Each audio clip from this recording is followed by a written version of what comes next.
बिस्मिल्लाहिर्रहमानिर्रहीम। आज का हमारा लेक्चर नंबर है 1, जिसमें आज हम पढ़ेंगे कवायद के बारे में। और कवायद में क्या हम पढ़ेंगे, इसमें अलम और इसकी इकसाम के बारे में। इसमें अलम क्या है और इसकी इकसाम कौन कौन सी हैं। तो सबसे पहले है कि इसमें अलम की तारीफ। इसमें अलम के मानी झंडा या अलामत या निशानी के हैं। ठीक है, वो खास नाम जो हम किसी शख्स, जगह या चीज के लिए इस्तेमाल करते हैं, उनकी खास पहचान के लिए इस्तेमाल करते हैं। इसमें अलम की बेटा आगे 5 इकसाम है।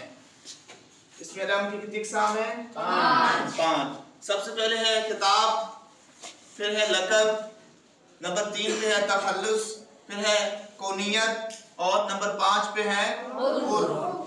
तो इन 5 अक़साम को हम अब बारी बारी बयान करेंगे, इसको तफसील के साथ पढ़ेंगे कि ये जो इसमें अलम की अक़साम है इसको हम कैसे देखते हैं। ये आम तौर पर, खास तौर पर ये इसमें मारफा की अक़साम होती हैं। इसमें मारफा की अक़साम है, इसमें अलम की आगे 5 अक़साम है।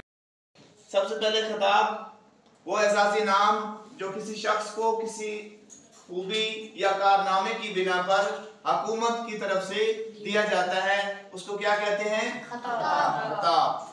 मिसाल के तौर पर क्या हो सकता है खिताब में?